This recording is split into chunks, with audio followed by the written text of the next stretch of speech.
Good afternoon. I'm Sarawat Tasneem, a behavioural change consultant. How are we all? How are you? Just ask yourself that question. Those three words carry a huge key to our well-being. When I was asked to lead this short seminar on mental health in the workplace, aside from being delighted to participate, I cannot deny that I was aware what unprecedented times we are living in and the rapidly evolving manner we are engaging with our workplace. 2020 has thrust us into a realm of rethinking our patterns, behaviours, and ideas about the way we live, work, see, and interact with others within our society. It has also made us more aware of the importance of human life, loss, and time. In the autumn of 2019, the Global Preparedness Monitoring Group co-convened with the World Bank and the World Health Organization and stated that the chances of a global pandemic was growing and that the world was not prepared. Last year in the UK alone, 526,000 employees experienced work-related stress, anxiety, or depression, after which we began the journey through this pandemic. 1 in 6 within the workplace will experience depression, anxiety, or stress-related issues. Let's not suggest that these behavioural states are solely as a result of the workplace. Other factors relating to home, relationships, health, work, stress, lack of identity, finances, addiction, influences based on societal pressure and expectation. And now we have the uncertainty of what next. Workplace mental ill health can also be heightened by the experiences and behaviours that we encounter whilst we are at work.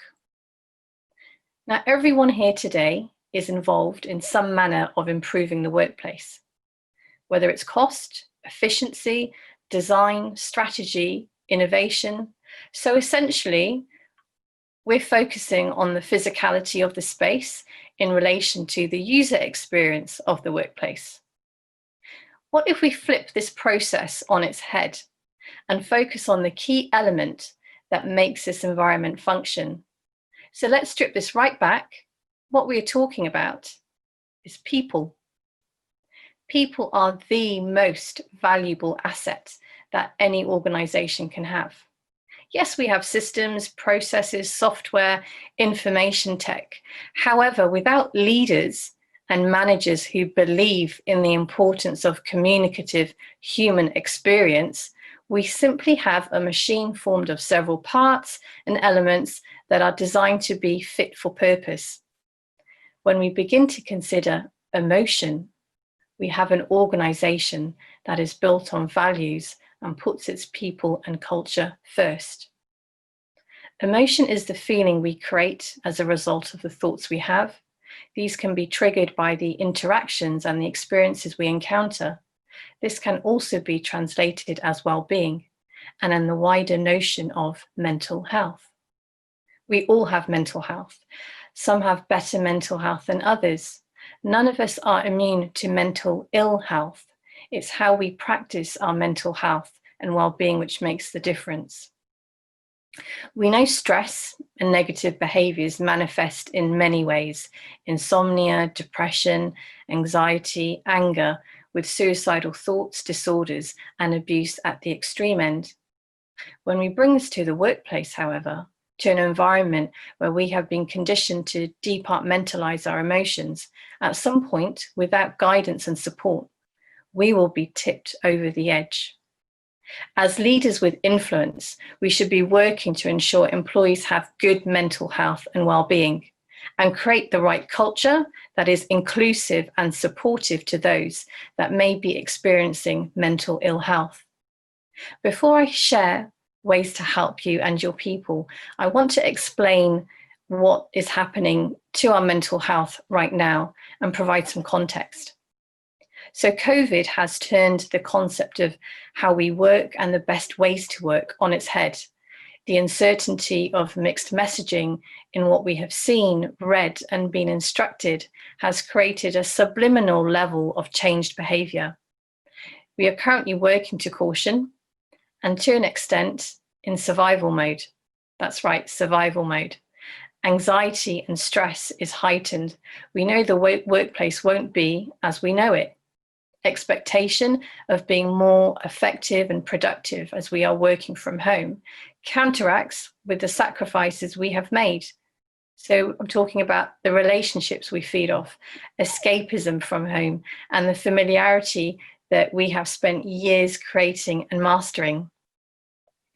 The latest statistics show that as businesses, we are making game-changing decisions in how we work at a faster rate than ever before. We are also having to adjust, acclimatize, and accept change at a faster rate. How many of those decisions are based on the mental well-being of your people? Or have you reviewed the mental health policy you have in place? We have been conditioned by society to conform to certain behaviors and personas depending upon the environment we are in. And we will adjust accordingly to the expectation of the workplace, what our role is, the responsibilities, who we interact with, delivery, and the physical space where we do that role, even if that space is home. At this moment in time, we are questioning all that we know, the importance and the identity we have. So let's discuss 3 facets of mental health that can be leveraged to better our workplace experience. So the first, psychological. So these are the thoughts, the emotions, the actions that will form the state you choose to practice. These are the day-to-day encounters and behaviors that are formed and exist. Secondly, social. The relationships with our colleagues and family and friends, these are crucial to our identity as a whole. What are you doing currently to nurturing these? And third, physical. So this is our biological makeup, our fitness and our brain health. As decision makers or employees, taking accountability of how you include these interventions is key. But what all 3 determine and identify is the culture that you have at work. I give keynotes entirely on why and how culture and values are the answer to a dynamic, empathetic, and successful business. Yet how we engage and connect with our colleagues is seldom discussed. Our environment and culture, psychologically, should be a safe space. I think we all can agree that. That's the least we expect for the time, skills, knowledge that we give to our organization. We talk of camaraderie, family, network, and we throw around the term team a lot. A team isn't created by grouping individuals. It's a collection of individuals who share good values by working together and supporting one another for the same goal. Each brings something unique to that formula. Creating a healthy working culture helps to identify the signs of those who are suffering in silence. How can this culture be created? Through leadership. Mental well-being must be driven by leadership. We focus so much energy and metrics on productivity in the workplace and not the social behavior of trust. And we wonder why so many employees experience burnout, anxiety, and stress. I want to share a story with you. Some of you may know this. The Navy SEALs, the highest performing team in the world. If we're looking at the notion of a team, they are the ultimate team, the best of the best. So how do they identify who they want to be by their side? They measure performance against trust. Where performance is on the battlefield, i.e. the skills, etc., and trust is off the battlefield, the person you are, i.e. they may trust their teammate with their life on the battlefield, but do they trust that person with their money and loved ones? Everyone wants a high performer with high trust. That's a given. But what was actually identified was a high performer with next to no trust was toxic. What they would rather was a medium performer with high trust. This is the best of the best teams, don't forget. When we use this analogy in the workplace, we give so much onus and focus on matrix, on productivity, deadlines, targets, delivery, project turnaround, and reward this behavior. But it actually creates a toxic environment and diminishes the value of trust and how that behavior negatively impacts well-being, because we have zero matrix and understanding in how to measure trust. What we do know is that your team's success will no longer be measured in the same way it was before. Now, what has to be mentioned, 2020, social activism and global movements have identified and exposed outdated HR well-being policy, which as a result, thousands, if not more, have shared the microaggressions, the unconscious bias, and lack of inclusion in global organizations that have been proud to call themselves diverse. Mental health does not discriminate, and there tends to be a practice of what happens outside of the office does not affect us at work. We only have to look at the issues of how low morale in teams and absences are on the rise. Now more than ever, we are embracing the behaviors of empathy and compassion and actually utilizing the digital space to share this. There are mental wellbeing apps using the most sophisticated algorithms in AI that instruct you how to be feeling, create automatic calendars that send gratitude notes to your friends or colleagues. What if you didn't have to rely on the latest app to decide which positive emotional state you want to enter? At what point is emotional convenience determined by technology? Our well-being is formed by the human interactions we have with each other at work, home, via Zoom. Only we know the true nuances that can elevate that moment into sheer positivity or break us down. This form of technology is great and efficient. Great and efficient whilst we are physically apart. However, the connection that is formed and the extra effort one puts into talking, engaging, being creative, sending a written note, collaborating when we are able to be physically present is invaluable. When we connect, we get it right, which is why so many are yearning the opportunity to return to the office as they know it. Anxiety and depression due to COVID is expected to be here for the long haul. Decisions regarding a return to work should include the involvement of all your people. Giving them some form of control will build back some confidence. Logistically, how that is phased in returning to the physical office are big decisions that need to be considered. I can't stress more how so much focus should be put on that, as the mental well-being and mental health of your people will be at the heart of the outcome. 71% of employees believe the pandemic has affected their mental health for the worse. Managers and leaders, now is your time to manage and lead the best way you can and be seen as human first. The well-being of your people is an intrinsic part of the success of your people going forward. Let your team know that you are there to support them. Do your research and signposting. It may be a case your employees need professional advice. Don't put pressure on yourself to have all the answers. Millions are having to navigate out of a place of confusion into relative calm. There is never a one-size-fits-all approach when we talk about mental health and well-being. Allow your employees to take their time when sharing their concerns, and allow the silence to heal them when all they want is someone that will listen. For someone going through mental ill health, feeling alone when you believe you have tried all avenues of support is what we don't want.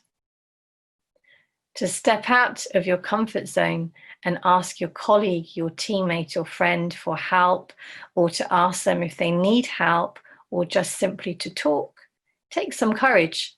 As humans, the thought of rejection can instill fear, or you can see it as the moment you developed your ability to be resilient. Encourage physical activity and time away from the screen. Our minds and body are the result of what we feed them, how we take care of them, and the enriched manner that they are exercised. Build back a community in your workplace. When I was in New Zealand in the middle of lockdown, I decided to start a mindfulness and meditation group during the time in the day when we are most alert and cognitively strong. Men, women in their 20s, 30s, 50s, all professions, connecting because they needed an outlet and they weren't embarrassed to admit it. What did we gain?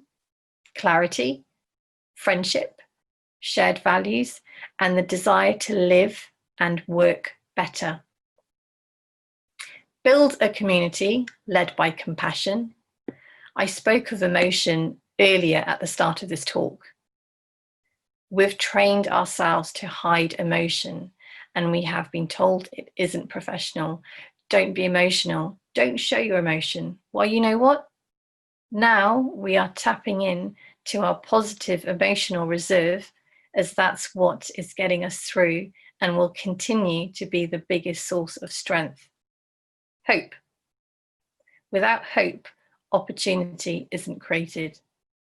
So create a community, identify what it is that has a healthy impact on your people and is the culture you want to practice and be known for.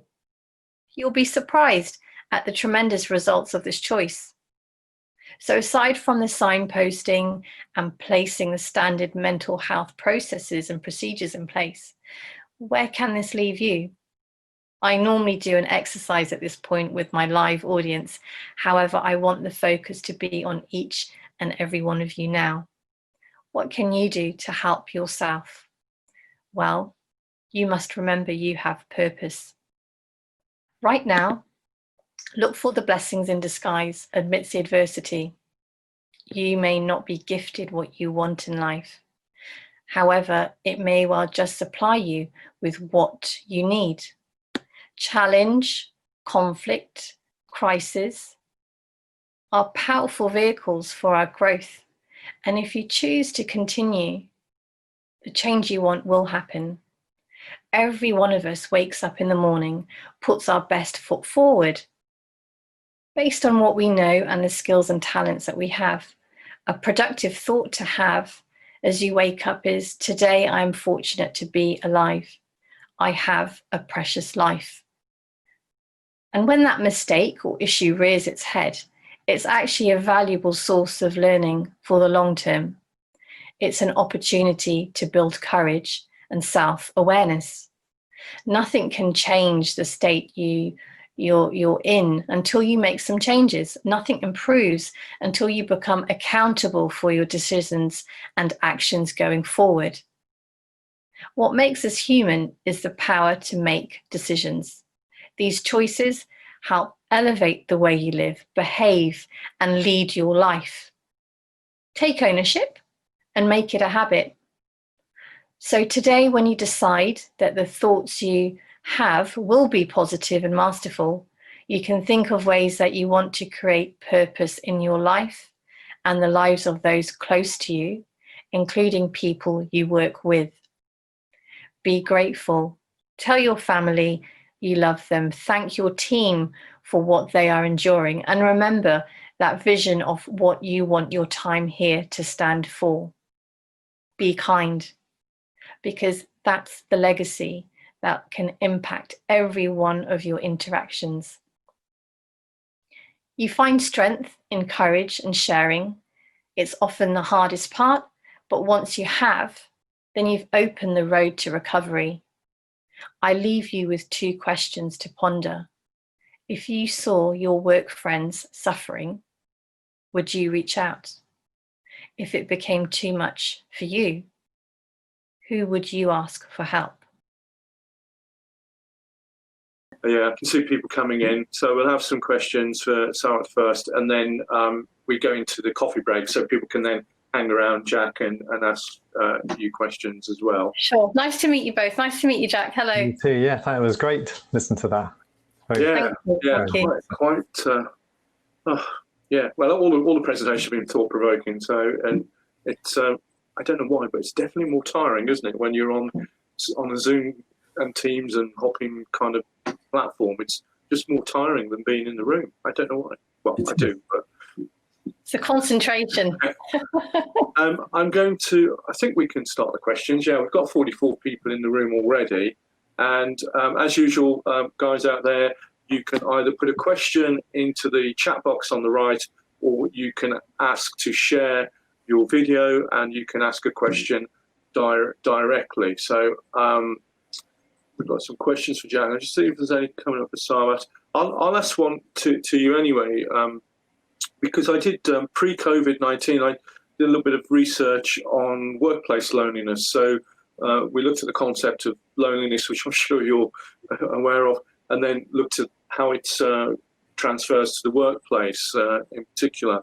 And for example, our study showed that when we use some of the standard scales of measuring loneliness, people who were working from home at the time had higher rates of loneliness than people who were spending more time in the office. So I was just thinking in terms of the broader mental health and so on, do we see those differences? Have the figures of mental health or related figures increased over the last 6 months?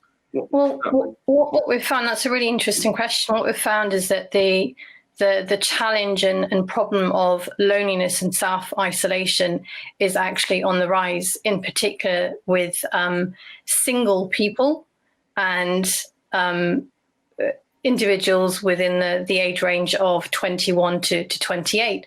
So that particular demographic are going to be a huge part of the workforce. In terms of how that relates within the workplace, we've found that the lack of social interaction, the lack of cultural understanding has made its way into the office. Now, this is why the whole notion of culture is so important. It's been discussed, I think, in every seminar to date, but it's really about what does culture mean to an organization? And then you have to go back to the values. So it's so important. What we're finding is that more and more of our clients have actually approached us since COVID to discuss their values, because they've realized that the mental health impact has really deteriorated within their teams. And again, loneliness is a core factor of that. We're using technology, which is great, but it's how we use that technology. You know, I've had conversations about, you know, we talk about productivity, but I've had conversations about, well, we only touch base once a week to find out where we are in the program or where we are in this particular project. And the difference when we look at actually what's made a positive impact is when leaders or managers have said, okay, let's have a Zoom call to find out how everyone's doing. So it's really a case of going back to basics. We don't need to complicate the way we communicate. It's really a case of, okay, let's have a one-on-one, or let's bring the team in and let's just see how everyone's doing. Because as a nation, internationally, we're all going through this major stressful moment together. Thank you. Yeah, I mean, related, I guess, at our last conference, it was only about a month ago because it was delayed from the spring. We had Kay Sargent from HOK talking about inclusivity as well. She was talking about it in terms of inclusivity on the kind of autistic spectrum. You've got high cognitive functioning people that are now being employed for coding and such. But again, is there some overlap there with the mental health? I mean, there's the inclusivity, awareness. Absolutely. I touched on sort of what's happening, outside in the outside world, and obviously, the global movement of BLM has thrown the conversation of inclusivity. You've just mentioned neurodiversity, so those with ADHD, dyslexia, and you find that people with that will be high performers. And they will peak, therefore their productivity levels will be, fantastic. But at the same time, do the rest of the team, are they made aware of that? Are managers and leaders made aware of that? So it's really utilizing and getting the best out of your people generally across the whole workforce. So inclusivity now is more important than ever, because we all bring something different to the table. But I think what many forget isn't just about how we actually perform, it's diversity of thought. So when we're talking about collaboration and when we're discussing creativity, how to be more creative, whether that's in the physical workspace or whether that's on a particular project, it makes sense to have a team or set of individuals that think differently, perform differently, and therefore that's the basic and the foundation of what is diversity and how can we make it more inclusive to better our organisation.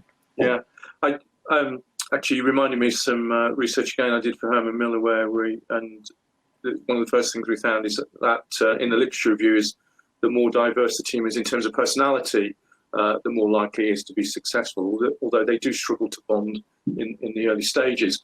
But that was a bit of a segue to a question by Sarah Bean. Hi, Sarah. And she said, question to both of you, actually. And it's an early discussion on personality types. How being alone makes some home workers feel worse, while being back in the office might feel too noisy for others. So I guess, Sarah, from your point of view, personality home working, and then Jack will talk about personality noise, if that makes sense. Gosh, and we're having to shift. We've been informed by external powers how we have to adjust, and none of us like change. Some may be more comfortable about accepting change, but when we're looking at how we work from home and that loneliness, it is again about how do we communicate.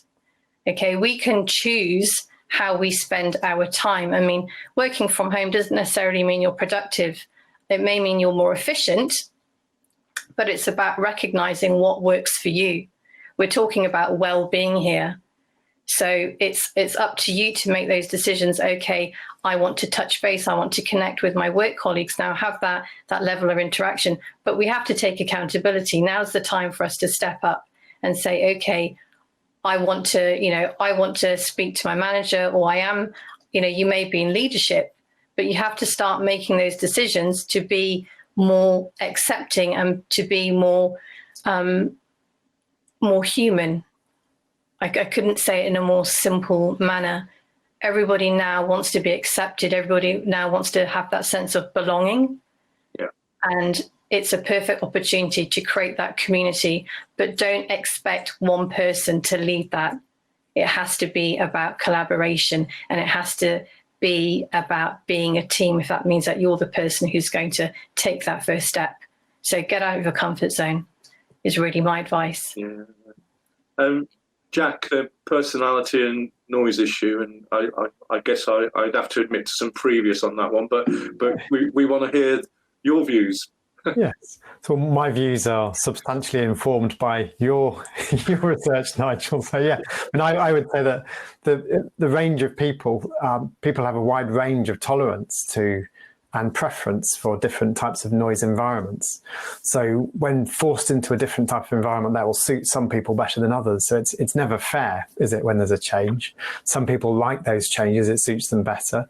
And for other people, they feel like it's a disadvantage and they can't do without those things, like the sounds of the office. Like Annalise mentioned in the chat there, that she's really missing the sounds of the office. And there's at least 3 websites that I know of out there that will play you the sounds of the office, and you can control them. And people like that. And you might have heard of the silent Zoom calls as well that people like. So they log on to a Zoom call, turn the microphone off, but leave the camera on, I think, and have it there as kind of, they feel like they're being watched and get on with their own work. And so they feel like they have some presence with other people. So there's all sorts of things that people are doing. And I would interpret that as managing with the circumstances that aren't comfortable for them,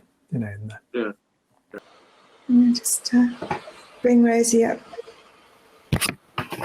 Hi Rosie. Hello. Hi. Hello. Put something up on my camera then. Hi, this is a question for Sarwat. I was just picking up on something I just popped in the chat box, and I was just wondering, when hiring, should companies ask about values as well as skill sets to ensure they have an alignment, but also to have diversity so that you have a different group, rather than having, I guess, high level, these are our values typically, and then people kind of align themselves with that? I think where we are now, it really is the responsibility of the organisation and leadership when we're talking about diversity, which is why so many now are readdressing their values and their mission statements. The onus is on leadership. When you're trying to attract the best talent, especially when you're talking about outreach and bringing in, individuals from disadvantaged backgrounds. So we're talking going, further back to universities. It's really about the message that you're sending. It isn't just about sort of what you ask at the interview. Social responsibility is key. So that can mean several things. That can mean charities that you may be aligned with, but it's really a case of how much do you know what's happening outside, and your company and organisation should reflect that in the people that you've hired. And it isn't just about representation; it is about values. So at the point of recruitment, it doesn't need to be stated. It shouldn't have to be stated. You should be in a position where you're attracting people who say, do you know what? They look like a really good bunch of people. They look really cool because I've seen their website, and what they say, they actually do, and they deliver. So, we're changing how we brand ourselves, and how the messages that we're sending out to society. It isn't just about the people we want to work with or the people we want to recruit. It's about where do we fit in the bigger scheme of things. And that's really interesting. Yeah, definitely. And I think I just wonder sometimes if there's misalignment because of skill sets, or kind of for one reason or another, somebody would go to a certain company. And although there's kind of the kind of very general values, I guess sometimes certain values are better in one organization, different values are better in a different organization. So I think kind of, just more clarity. But like you say, it's the mission statement on websites can kind of be, a good starting point as well. Yeah, it's that there's so many different ways. What I always say is it's about education. Don't be afraid. I mean, historically, leaders are in that position where they should come with experience. They come with knowledge. Therefore they have that presence. And where we are now, leaders are actually having to say, do you know what? I don't actually know everything. I'm not accountable for everything, which is why I've employed X, which is why I've employed Y and Z.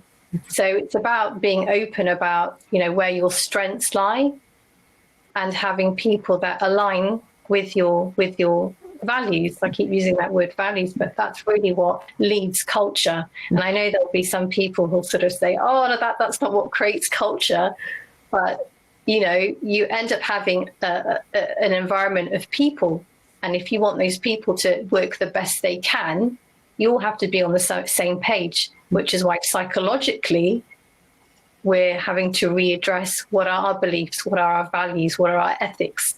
And from that, you'll find that's how people actually perform socially. I find it really interesting. Thank you. Thanks, Sarwat. You're welcome. You're welcome.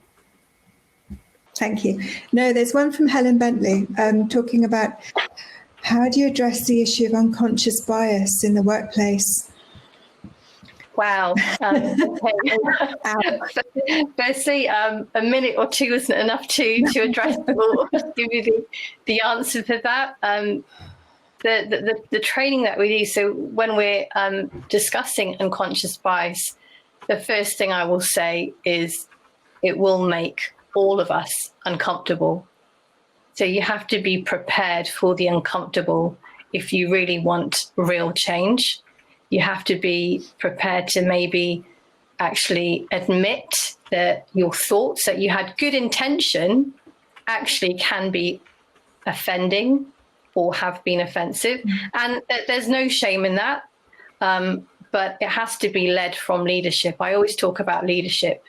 There's no point having an organization with a team where there are a few, or putting the onus on HR or on the D&I lead or your employee resource group.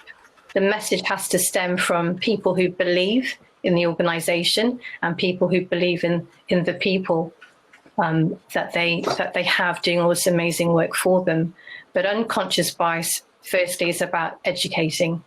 And many of us will actually be exposed to the nuances that we've been doing for years and years because of societal behaviors and conditioning that we have unconsciously taken on. So for me, it's about creating a space where people can openly talk and admit to their faults. Also say, well, I haven't said this because I didn't want to offend. And you'll find that coming up a lot, which is great. But it's just being open to having dialogue. That's quite. It doesn't matter what you believed or what you thought. Being open to dialogue is the first step going forward. Excellent. I'm just.